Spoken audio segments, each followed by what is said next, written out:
Pete Moriarty here. Great to have you with me. We are doing the news. This is Google Workspace news, and we cover everything that's been up and updated in the last month for the Google world. So we primarily focus on Google Workspace in these videos, but we've got plenty more on the channel, which covers everything to do with business technology. And so if you're new to the channel, we help business owners systemize, organize, and scale using a suite of business technology tools. We primarily focus on Google Workspace, but there's plenty in the Google ecosystem. So if you're just joining us for the first time on the stream, great to have you here. Please say hello, drop me a little comment. I've got my comments up here, so I'll check for any comments that come through. And I look forward to, taking you guys through what's happening in the Google world. Now, Google releases a pretty comprehensive list of all of the changes that happen in Google Workspace every month. But you can see here, there's about usually 30, 40, sometimes 50 updates that happen in a space of about 30 days. And so what I try and do is distill them down to the ones that I think are most relevant for business owners and entrepreneurs to know about that's going on in Google. And I've picked up some pretty cool ones this month. And I'll go through some demos and see if we can work out some of these changes that have happened. And then there'll be a kind of condensed version of this video that goes up on the main channel as well. So if you're on the live, thanks very much for joining. Let me know where you're tuned in from. And if you've got any questions, I will answer them live. So if you want to type questions into the chat, you can go ahead and do that, and I'll check them out. But without further ado, let's get into the news. So here's a new final update on Google Sites from Google. So Google have been talking about this for a long time, and Google have said that now, finally, they're going to actually be shutting down the old version of Google Sites. So if you have been around our channel for a long time, you would know that we help business owners to systemize their business by creating an online standard operating procedures manual using Google Sites. And for a long time, that was the classic version of Sites, what Google called the classic Sites. And what that was really good for is you could do things like multiple levels of permissions for different areas of one particular site, but you could also create quite large sites and embed lots of content in them. Now, Google remade Google Sites into the new Google Sites, but they made it kind of like a Google Drive file rather than a completely separate website. And what ended up happening was, unfortunately, they missed out on some of the features when they rebuilt the new version of Sites. And so we've got many customers that are clinging on to the old version of Google Sites. Google have, over time, given different deadlines for when they were going to shut down the classic Google Sites. They haven't yet built every single feature into the new version of Google Sites. Unfortunately, we still don't have that, page level permissions feature. It's probably not going to come, to be honest.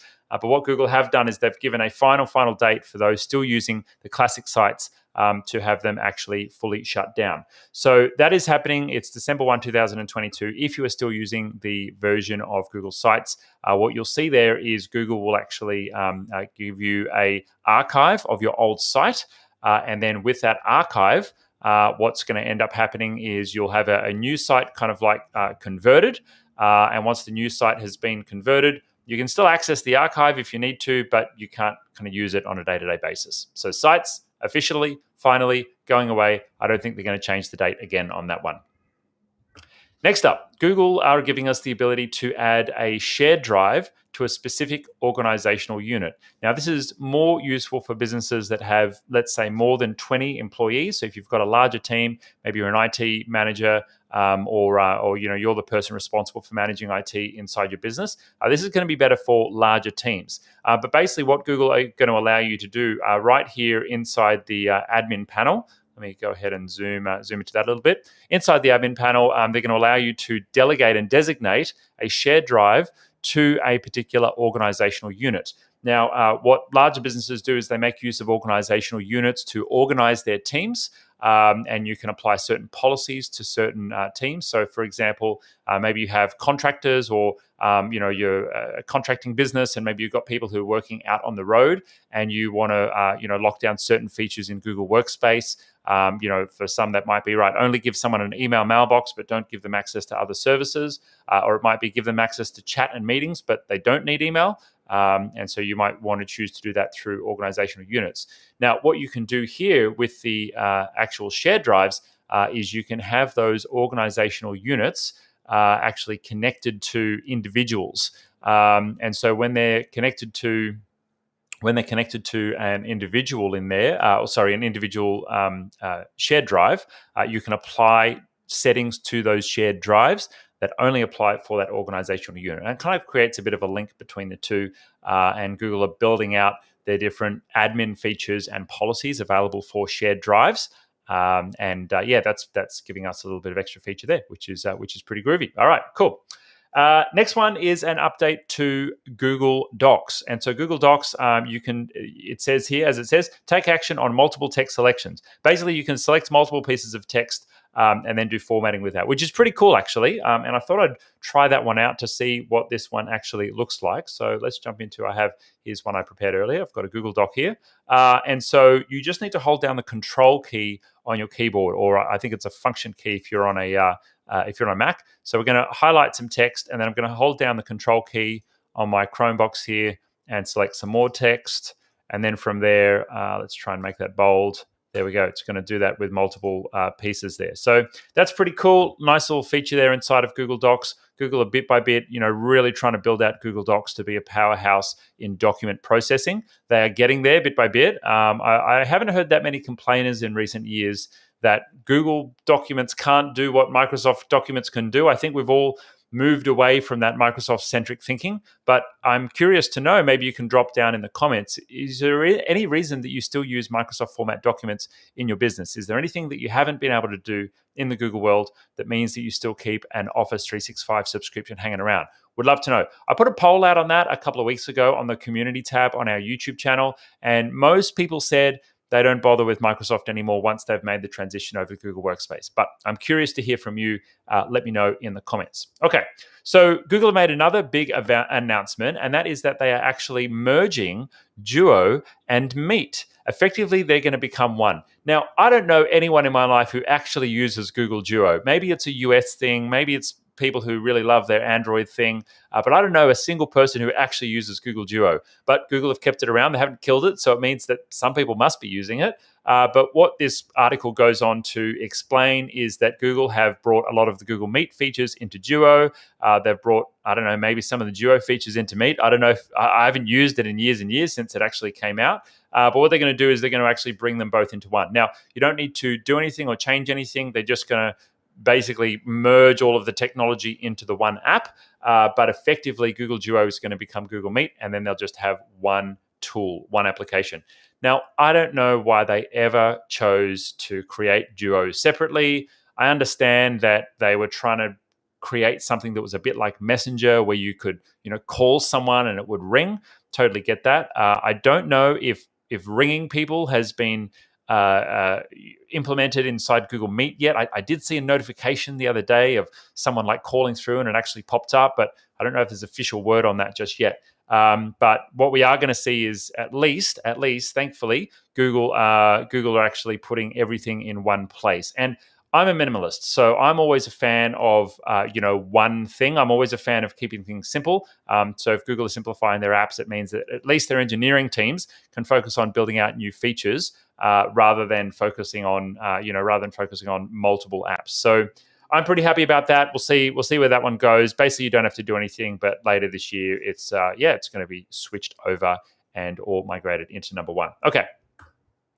Next up, Google have said that you can now add tasks from chat into your Google Tasks, which is pretty cool. Now, I don't personally use Google Tasks because we have a team. We use Asana, or you can use any shared task management system of your flavor and desire to manage tasks amongst the team. But for anyone who does use individual Google Tasks, I put a poll out on this the other day, and some people did say that they use it. Right from chat here, you can highlight one chat message and then automatically add that message into tasks, which is pretty cool. I might even try this out. Let's see what this looks like if we try it out in my chat.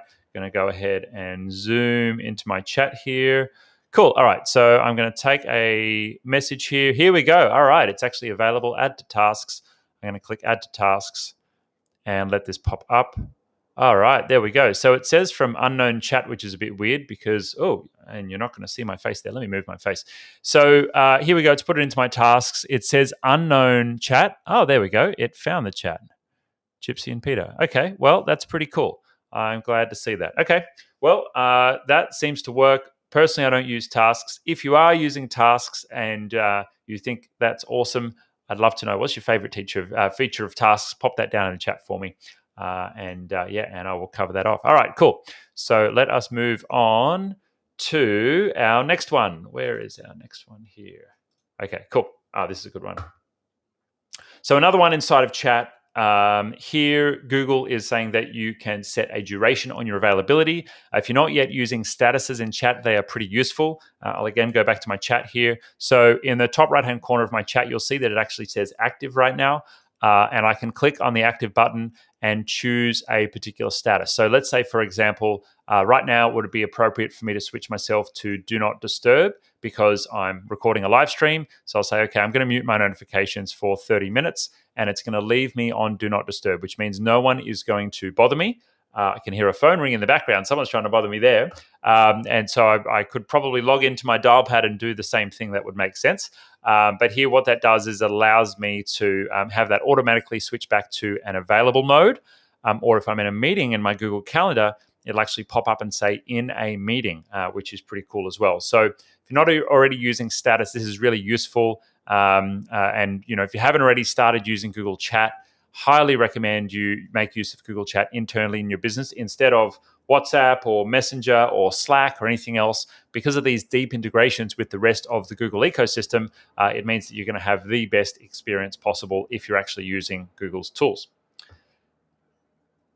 Next feature is pretty damn exciting. Picture-in-picture has come to Chrome. And so if you are on a meeting in Google Meet, you can actually pop it out right into a separate window inside Chrome, which is pretty awesome because what I usually spend my time doing is actually having my main kind of window put onto the side here. And I have on the right-hand side my Google Meet. So you'll see here I'm on my Chrome box. And on the right-hand side, I'll have my Google Meet. That's where I can jump into any of my meetings. And on the left-hand side, I'll have my notes and my task management or whatever else I'm doing. But this is actually saying that we can pop out our Meet window into a separate window. Now, I don't know how this works, so I want to go ahead and give it a test right now. I've got my meetings here. I'm going to do it from the browser just to actually test how it says it's supposed to work. But we can open up a Meet. I'm going to choose to stay in Chrome for this one. And I should be able to join. Let's go ahead and join the Meet here. And then it's going to look a bit weird because I've got my own camera there, but that's okay. All right. It doesn't look like it's been made available for me yet. That's a bit of a bummer. All right, let's try the Google Meet app. Actually open up an actual meeting.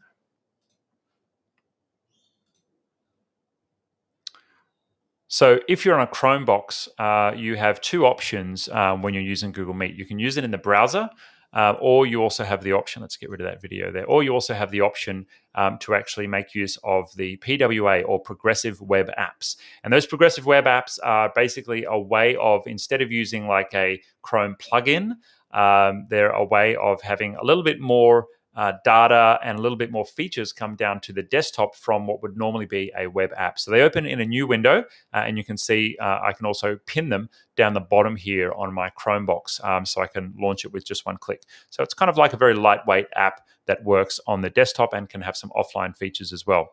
Now, it doesn't look like the pop-out button has appeared for me there either, so it sounds like it's not yet a feature that's been rolled out to me. Maybe that's because I'm in Australia, or maybe it just hasn't come through to me just yet. But if we have a look at the rollout pace, it looks like the full rollout will start on June 14. Yeah, I'm within that rollout schedule, so I'm not sure why it hasn't appeared for me just yet. Oops, I'm looking at the wrong article. Let's try the right article. Okay, so looking at the rollout pace, it says extended rollout, potentially longer than 15 days, starting on June 16. So it's possible that because I'm in Australia, or for whatever reason, maybe my Chrome box is not fully up to date or in the right beta channel, it potentially hasn't yet come through to me. But that's okay. Next up, Google have let's try that again. Next up, Google have created a nice, easy. Let's try that a third time. Next up, Google have created a simple way to see more in Google Drive when you're searching for files, and that is to actually show the file location in search. And so when you're actually running a search inside of Google Drive, they're going to show you the location of a file as you actually open that file. Now, this is a very This is a very pixelated file. So I've got my Google Drive here, and I'm going to show you what it actually looks like. So let's say, for example, I search for boot camp. We're going to have lots of files about the boot camp that we recently ran. I'm going to open that up, and you can see here it's opened up the individual location, which is pretty darn cool. And so I wonder if I can right-click. There we go. Wow, I can even right-click and go into there. Or if I want to go to that location, I wonder if I can hold down the control key and have it open in a new window. No, it does not appear so. But I can click on the location and actually open that location. Oh, look at that. And it's even going to highlight the actual file that was there. So great feature from Google. That's going to make it a little bit easier to find files when you're searching. Little tip there for you to know.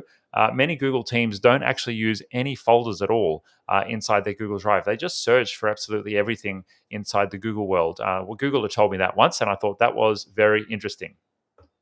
Final update here for anyone using data loss prevention. So if you're on an enterprise plan, data loss prevention helps you to make sure that no data leaks out of your business. And so if you're in the financial, if you're in the legal, if you're in the maybe the healthcare profession in your business, you want to make sure that you make use of Google's tools to protect the data in your accounts. Things like somebody's Medicare number, a credit card number, personally identifiable information.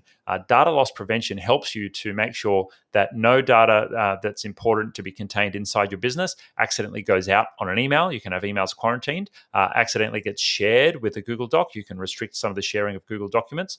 And you also get administration reports as well, and auditable log reports on everything that's going on with the data going on in your business. Now, that feature's been around for a long time. DLP is not new, but what is new is that when you are filling out a form using your work email address to an external domain, and so if you're filling out a form to maybe a supplier or a contractor or someone else who's outside your business, and you're uploading any files, Google's going to go into those files, read the data in those files, and actually see if any of the data that you may potentially be sharing outside your organization would be in violation of your data loss prevention policies. So that is a very, very cool tool. Google are getting really, really smart with their enterprise security. And of course, if you're an organization that has more than 20 or 30 employees, that's the time to really start thinking about making sure that your data is properly protected with these kind of protection measures.